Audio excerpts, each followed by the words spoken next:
Exclusively distributed by Chan Mao Company Limited.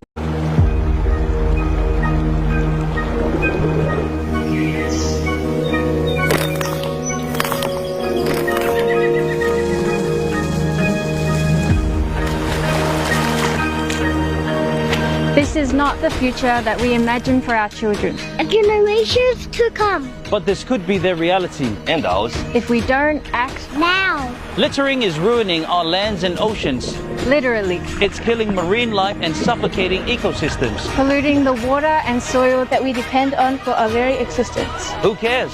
I do. I care. We do. I do. Samoa cares. Climate adaptation, resilience and enhancement of Samoa. Effective waste management is achievable. If we all just do our part, It's not too late. we can work together now. For a healthier and cleaner Samoa. For a better tomorrow, today.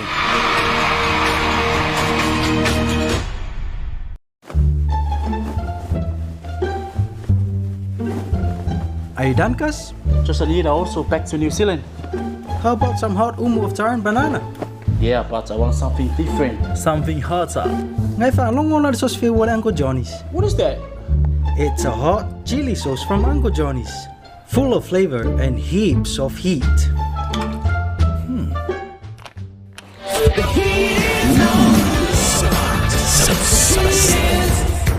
Fame away. Emma was sauce fa lolo, full company for el Uncle Johnny's. Oh, let's go.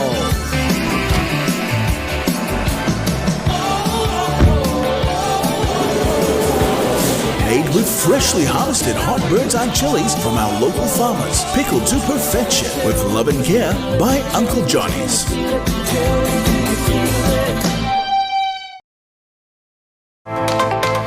Puipuinga o le fulu masani. Pe a fai wa e a afia ia unga le fulu masani. E fautuaina le faatinoina o puipuinga nei. Pupuni lo fofonga pe a tale pe mafatua. Fufulu mama lima i temi uma. Fai lo tali fofonga i temi uma e puipuia mai ai si tangata.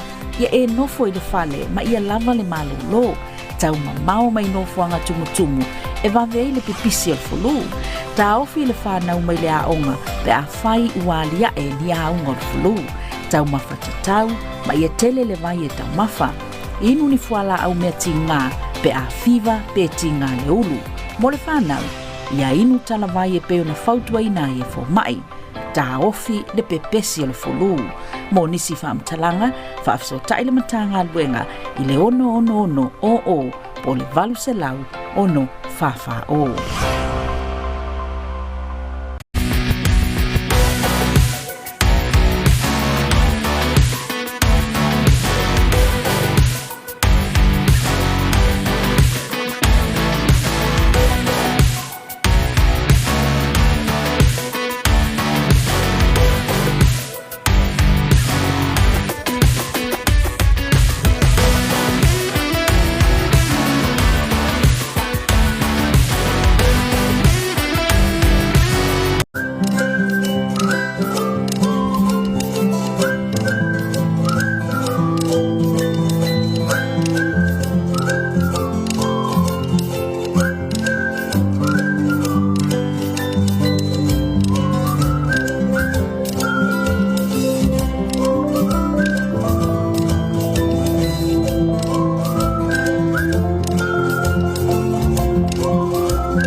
E whatalofa mwhawhelo ai atu lau mai moanga Samoa, whapea le puleanga whaaki e pikpo Samoa pia.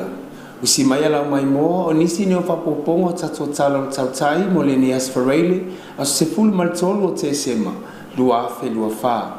O le so o le sulfanga o sangata Lucia. Momo atu I tato tala o le nea fiafi, tasi ma le awhatau sanga le matua o le alo, lea sa maliu I le mu na tula I mai le tae awa nafi. Catalina Tovia, mo le ripoti.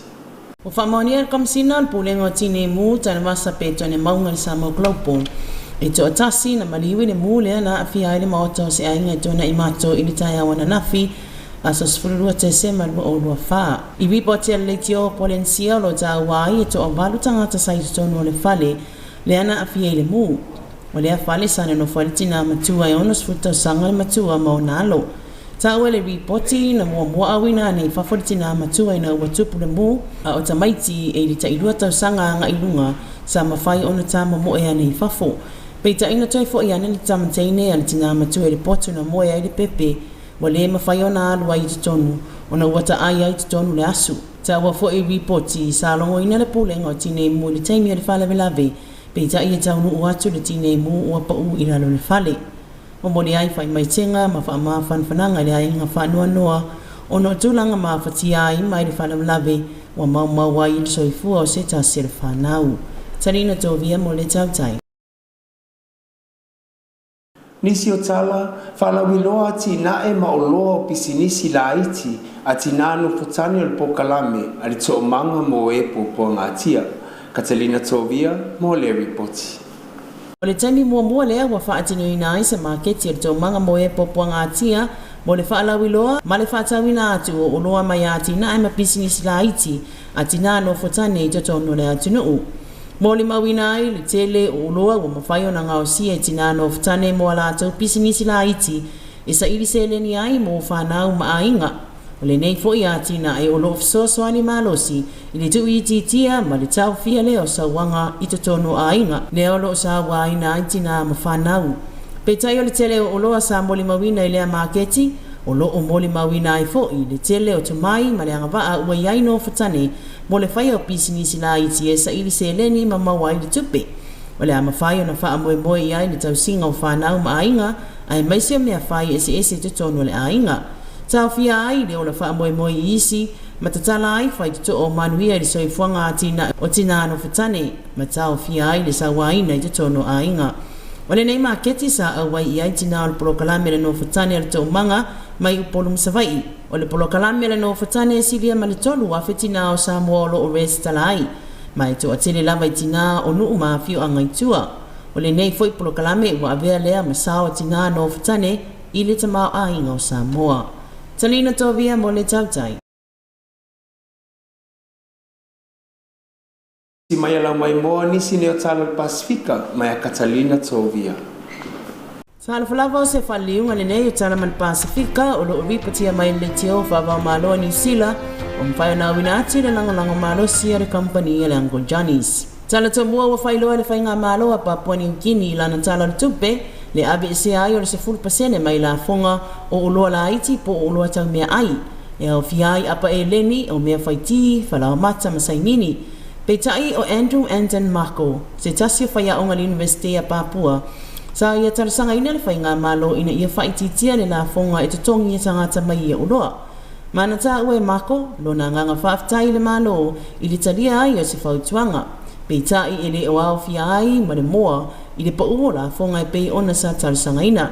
O le tarsanga na afuano o le wa aialo whai a inga e lima vai ma la ititi le tupe maua. Ta ue Mako e ui o le a lusia le lua se lau se fulu miliona kina o tupe maua le malo. Pei tai o le a tangia ai subinga le lei le soifuanga o tangata. Ma o loo mawhai o na whaatumu ia tupe i o loa o loo maketi atu i fafu. Ta ue Mako e mana ia fo ia e tanga i le malo. I le tūlanga e whaapa uai le la fonga mai fuala au, ma vai la au fa soifua maloloina. Ai mai se lava i fuala au e tonga whiti ai le wha mai o le malaria, lea e a fua mai le namu. O le aso le ana fuafua e fonga ina ai le tarisanga, e wha atula i ese ai le palemia o Solomona Jeremiah Manele, mai lona tofinga palemia. O le tarisanga sa wha uruina i le valu ai o masina talo na tula i mai Manele i le tofinga palemia. E le sui fai pule le tumalo o ngā tutonu honiara, e a Gordon Darcy Lilo, le sa tula i mai fo i le tofi pare mia o Solomona i tausanga o mawai. Whaali e nisi o tangata whainga luenga le official fono, e le o iai lea tausanga i polokalame o le fontanga al palemeni le so. Peitai e mawhai o na fonga ina lea tausanga i le vaenga muli muli, o tawulumanga al palemeni. Na afua lea tausanga ina ua whaiti o ina le whainga malo i le tūlanga tau i la fonga, ma le le tala whiangai a tupe o loo mau ele malo mai le atinai o loo elina ai le maina i te tono Salamona. Tala i Pasifika mo le whaiunga le ne vaiaso to whasaifua.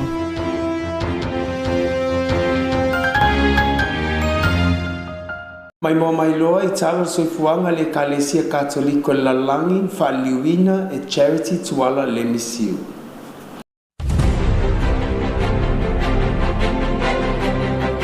Tala flava Samoa mali pulang whakipi po Samoa pia o tala soifuanga le Kalesia Katoliko mai ima o le Lalangi. I mua i tala e tolu sfurwalu tangata Palestina na maadiliu mai Gaza ma le whaamalo si au tu ina mai leo staulanga tausi o le a aipa ia. I reporti mai Gaza e whapea o le laititi le toa se fulo tangata e au fia e tina matamaiti sa whasi o tia mea tau i Israelo na tawhana ina a ngai se whunga whale ino nofo i tangata i to tono taulanga. I le whatoa mai a mai on whasi o tia le toa se fulo limo nisi mea tau as whai i Israelo na ngai i le apitanga o lo iei tangata sulu whai.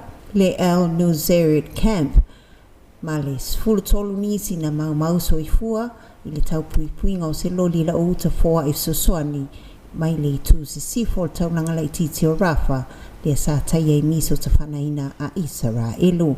E se mai se isi o whalavelave sfulu lua tau sanga le matua se tamaititi na whasi o tia i whetawa inga Palestina na o sofa e se pasi e Israelu i le whaitua le West Bank. Ma o le tolu na whamanua li ai i lea lava whaalavilavi. Ma o le solulu talamani tangaluenga malo o whatasi tau foa e fsoswani e whapea ua pasi ma leonos fuluo no aso talu o na ploka ina le whaao ina atu foa i Gaza. O lo iei le manatu e lata i le fitus fulima afi tangata Palestina wa le toe mawani tau mafa e le tisi po so se i tuainga tau singa whaasoi malolo ina mo i la tou. Sau noanga mai a pātele i se sauninga pa ia sa whai alwea sumua mo le ativetu le sui e pikpo o se tangatano Italia i a pātele Francisco Payton o lo tausia le aipa ia. Na ia whaasua mai i se molimau mai se tasi o sui i a su Hail Aboard the Wood o le whaitau se lau tangata Palestina o lo o api atu le no fuanga le au loto le ainga pa ia o lo i totono Gaza. Whapia mai sana tusinga e ui i le matu ia o pomu whapaina i os whainga whaatino ai langona pelo na saunga le mo o no lo i totono le malu katoliko lea o lo tatalu whaatasia i maisi o Kerisiano lona langona o lona ola uai a ao le atua na i aso tua na ina mali wai lona tua a lona grandfather ai e le o ni upu whaanonoa o whaasoa mai ai o lona nganga whawhitai ma lona whamoe ua ia maua ua mawhai o na whai langi fōlanga o le tama ua avea o se sui Kerisiano. I tala whaupopo, maali liu nisi i le malolosi o lo longa na taia i le motu i Indonesia ia tātou tausia le whautua te talo Maria i Makulata mo lana puipuinga. Mai le motu o Java i Indonesia lea watu e lavea ina mai le oso wha malosi ai o lolonga ma le solo pito mangwa mai timunga malolosi na iai na amata mai le lava iaso. E toa se fulu i lato wa malili wai ma o lo tausa i lia pe le whaingan wenga la vea i isi tangata e to olua o lo le loloa. Ona ole si isi e o le vai ma le mamafo le timu ma le sua te tele o vai tafe nai ta wha a ai e se lau fitulua i le tu malo i le tu sifo Java o watu i le tolu wafe nisi u wha malo sia so sula ese a ngai fale saonga le mua le malo e nono fuai. Tuina foi e pulenga lapta inga i le isi to afe o tangata ia ngai ese mono fuanga saonga le mua. O le to se fulu o tino na maliliu o le to tolu o tamaiti mai nuu nau pito taia i le whalavelave whangatura. O le tafe malosi o le lolovai ma le savili malosi whaapea le solo mai o pito manga na whaaleanga ina i ala lau papa i valus voltasi ma le sili atu i le afe tolu se lau o eka o le aleisa na whaaleanga ina i whale e afe se lau fitos fulu. O lo o ripotia mai le ofiso wa e tau al malo o isi a whae tolu o lo a ngai i le tua atu motu e se fulu fitu wafi o lo i le pito noo. Lo tō whatautau sa wini mati munga mawhai tō uluai, e se mai ni masino novema sa iei ti munga te tele pito no mātu Sumatra, Liana iai solo palapala I tu maunga ma le lolo vai foi. Sa fasio tia I le isi luas fulo tangata. Le newa ia solo na lua le ativetu, no ta pena mo le whanau mai mesia le ekalesia wau. Sa tō nofo tatalo ai I le whaatonga mamana tina pa ia. Ia Maria, ia maua pēla na maa whanawhananga I tangata uma. Whaapea se pui ngā lo tātou lalangi. Ma tangata o loo afia mai whaalawalawe tutupu whaafua sei ma whaalawalawe whaale nātura. Ia hau fia I malemalo I Indonesia o na o afia ngā I le lolo vai. I tala whaaiu, awai le tamatu psai le mesa sa I le sulu whanga tamai taipa ia o Maria Guadalupe. Le aso patipatia I le sulu whanga tamai taipa ia Guadalupe. La tai le wha afi o tangata mai so se vaenga o lalangi. Sa whaatasi atu I le mesa sa na whaia e Pope Francisi I le Basilica o Sangato Peteru. O le saunoanga e whaapea, awa le fefe, pe le o I nei au ea o loutina. Whaamtalaina le anga malu I upu na saunoa I ai Maria, a ngā ia Sangato Juan Diego. O se whaalinga I le tausanga e afe lima se lau toltasi I totono o Mexico. Ta ua e lea tangata pa ia, o ni upu o se tina. Tolu ni waenga whaataua le launga mo le aso whaamnatuina tamai taipa ia. O le la e pulupulu, o le tina pa ia Maria, mafua rosa. O lo atangia mai o Maria I lona tūlanga o ia o le tina. O se mata ngofia I le whaalinga, e tā ina mai ai le whaatua tuanga. I se vaenga na le I taritonu I ai le o se taulanga sa momol I ai le whina ngalo mai le tina pa ia. O upu na sau noa I Maria, e te saon tātou toi wha upuina I o tātou o langa wha leaso. I taimi tātou te whetai ia I mataimi whainta, mataimi o le fia. Awa le fefe, pe le o I nei au ea o loutina. Mai talaanga, o te sema I le aso iwa, I le tausanga e afe lima se lau toltasi, na whaale I Maria I a Juan Diego, I lunga o le maunga o Tibayak, o se a ai e lata I le taulanga o Mexico. Sa whaali mai o ia o se Princess Aztec, ma saunoa mai I le ngangana tautala a Juan Diego. O le aso sfulu o te sema I le te tele o le taumalolo le winter na maua atuai e Diego fua rosa o le Castilian Roses. O loo fua te tele mai lunga o le maua. Ai e le o ni rosa e maua I totono o Mexico. Sa ia o ina I lona pulpulu sa la e ina o lea sa ia sa saa fua rosa mai lona la e mai longa I lunga o le pulpulu lea vavenga o le ata filana noa ai ale tinapa I o Maria. Na teo malu ai lea pulupulu, talo mai ai lava I totono o Basilica o tamai taipa I o Guadalupe, Mexico, ma wasili e sfululua miliona tangata asiasi lea no whanga I tau sanga taitasi. Maria pa ia e le tina o lea tua, talo sia I matou o sulfa I atu I ati oi. O tala I o sui whanga le kalesia katoliko, whaftai tele lang no sua me le kampania a mau. Whamanuia lea tua I a Samoa ma le puleanga, tō whasoi kua.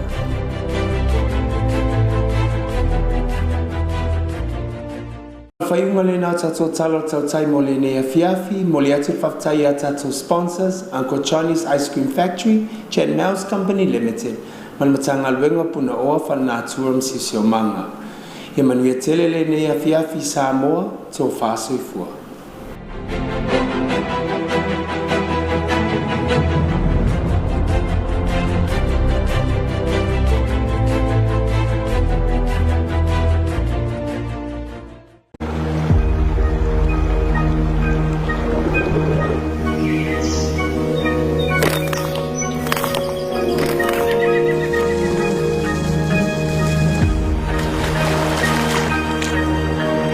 This is not the future that we imagine for our children. Generations to come. But this could be their reality and ours. If we don't act Now. Littering is ruining our lands and oceans. literally, It's killing marine life and suffocating ecosystems. polluting the water and soil that we depend on for our very existence. Who cares? I do. I care. We do. I do. Samoa cares. Climate adaptation, resilience and enhancement of Samoa. Effective waste management is achievable. If we all just do our part, It's not too late. we can work together now. For a healthier and cleaner Samoa. For a better tomorrow, today.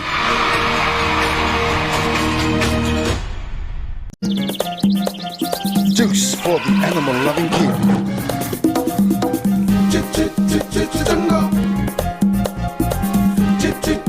Jungle. Jungle juice. Orange, apple, mango, grapes, pineapple, guayabano.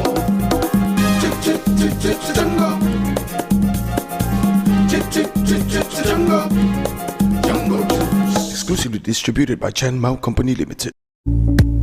Uncle Johnny's continue to bring you quality ice cream to ensure families have a great time when getting together. With delicious, yummy flavors of our nearest range of premium ice creams, Uncle Johnny's is all about making sure that our brand remains a family favorite. Uncle Johnny's ice cream is available at your favorite store nationwide. Visit any of the stores near you, or better yet, come to our Vitaly factory for your orders.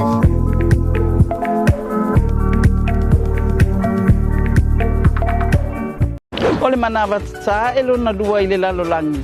Fa mai o mali wai tamai ti lalo I fole lima tau sanga le matutua. Manatua, puipuinga o whanau laiti mai rota, ma whaatino le tumamala o tele I totonu ai ngā mono soifua maloloina. Let's do it for our children. Mihanas Limited I sale ufi. O lo whaatawina ai pupepa mo so o se wha moe moe whaale ainga.